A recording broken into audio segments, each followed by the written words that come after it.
Salut les jeunes, bienvenue dans Gaslight. Aujourd'hui, on va parler du salon qui a ouvert ses portes il y a 2 jours. Le salon qui va replacer la France sur l'échiquier mondial et libérer l'innovation. Le salon international de l'agriculture.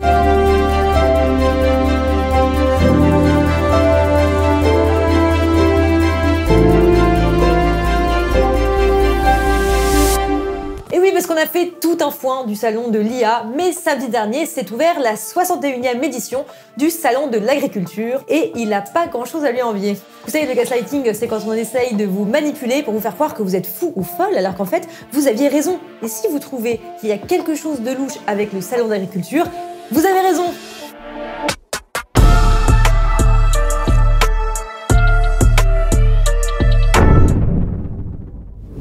Le salon de l'agriculture, c'est comme une petite pièce de théâtre, chacun a son rôle à jouer. La question alors, c'est à quoi ils jouent tous ces gens? À quoi ça sert et surtout, à qui? Bon, si on était produit par Le Monde, on y serait allé, mais on travaille pour l'UMA, donc il n'y avait pas de budget. Eh ben ça tombe bien. Moi j'y suis au salon de l'agriculture. Mais c'est super. Tu vas pouvoir nous dire à quoi ça ressemble alors le salon de l'agriculture? Eh ben écoute, il est 10h du matin, il y a des gens bourrés, de la paille par terre et des stands de saucisses, donc je me suis dit merde, on a la fête de l'UMA. Puis en fait j'ai croisé François-Xavier Bellamy, donc c'est bon, on est bien au salon de l'agriculture.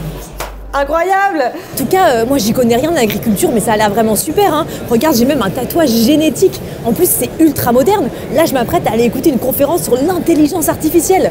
Allez, je te laisse! Oh non! Elle s'est fait gaslighter par le salon de l'agriculture!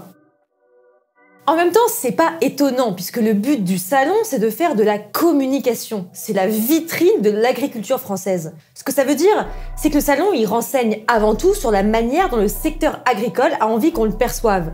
Et ça, c'est intéressant. Quand on pense à la plus grande ferme de France, généralement, on pense à la bonne bouffe, aux spécialités locales et aux animaux. L'image qui est donnée, c'est évidemment une image positive de l'agriculture. C'est un moment valorisant pour les agriculteurs et agricultrices pour qui c'est l'occasion de montrer une bonne image de leur travail et on comprend facilement que c'est important, surtout quand on sait que c'est un métier qui est loin d'être facile tous les jours. Mais il y a autre chose qui est très mise en avant au salon, c'est la tech.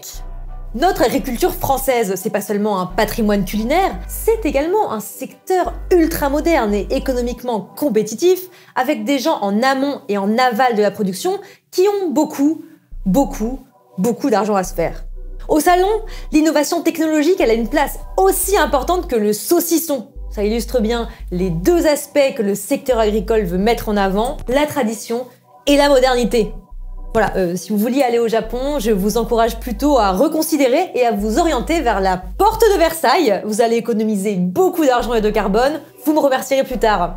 C'est ça le salon de l'agriculture, une vitrine dans laquelle est mis en scène le discours dominant du secteur. Quand on comprend ça, on comprend mieux le petit spectacle que c'est chaque année. Parce qu'évidemment, on a parlé du salon lui-même, mais on n'a pas parlé de ce à quoi vous pensez forcément quand on vous dit « salon de l'agriculture ». Des politiques qui boivent du pinard et qui tapotent le cul des vaches.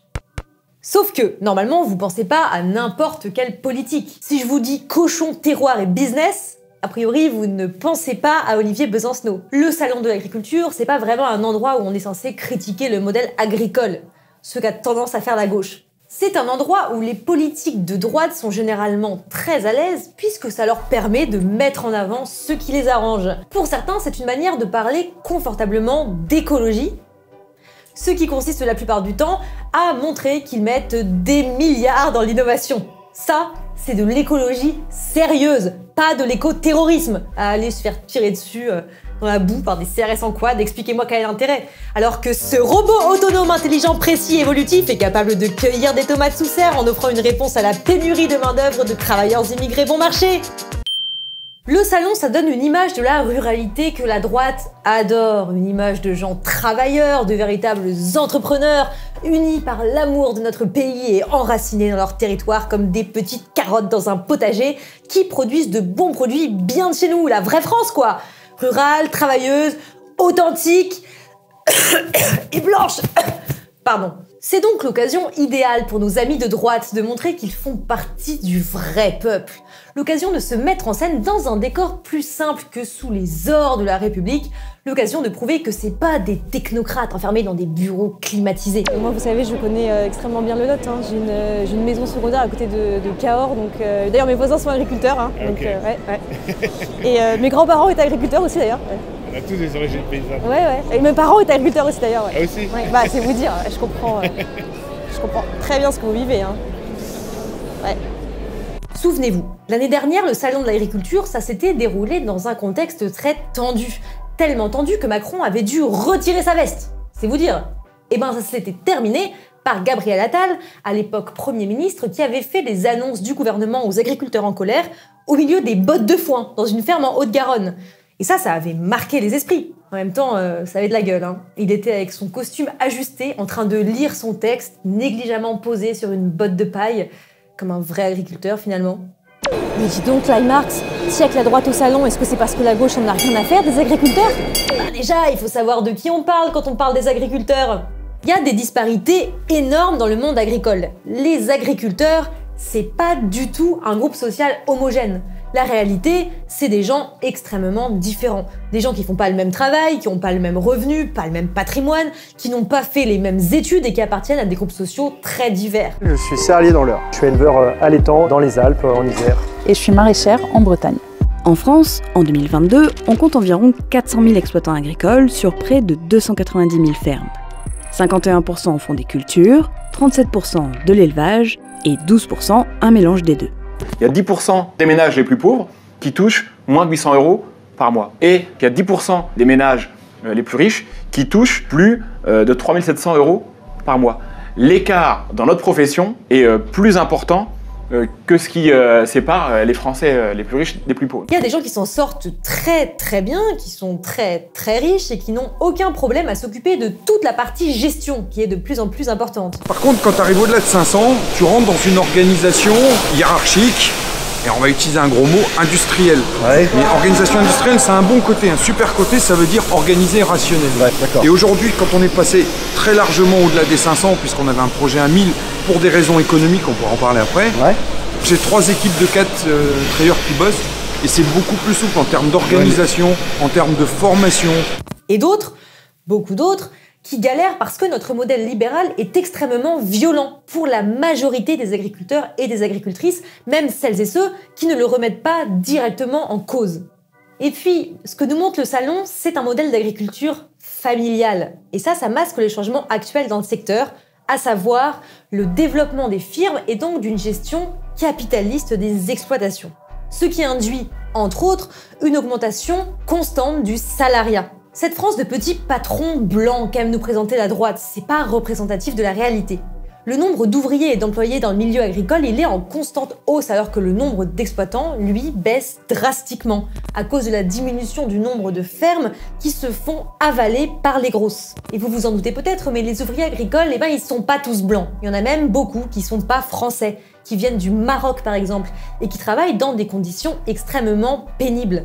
Ensuite, ce qui est caché derrière cette jolie vitrine bien homogène, c'est la quantité de thunes que se font les industriels. Autant ceux qui vendent les machines que les industriels de l'agroalimentaire. Pour vous donner une idée, ça fait des années que les éleveurs laitiers vivent une crise extrêmement difficile. Il y en a certains qui galèrent même à se nourrir, pendant qu'Emmanuel Beignet, le PDG de Lactalis, le leader mondial du fromage, a une fortune personnelle estimée à 25 milliards. Et évidemment, l'éléphant au milieu de la pièce, c'est la catastrophe écologique. Le modèle agricole libéral, il pousse les agriculteurs à se spécialiser, à agrandir leurs parcelles, à investir dans des machines que tout le monde ne peut pas se payer, tout ça pour rester compétitif. Et je peux pas faire la liste de tous les problèmes écologiques que ça pose, mais il y en a des quantités à plein de niveaux différents. Si on prend juste l'élevage intensif, ça amène la déforestation, la destruction de la biodiversité, la pollution de l'eau, des catastrophes sanitaires. Les algues vertes, par exemple, c'est un problème qui est directement lié à notre modèle agricole.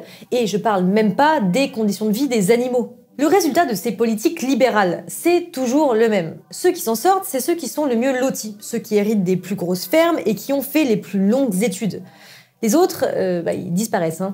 Comme le dit le sociologue Gilles Laferté, l'agriculture s'évapore historiquement par le bas, dans le niveau ne cesse de monter.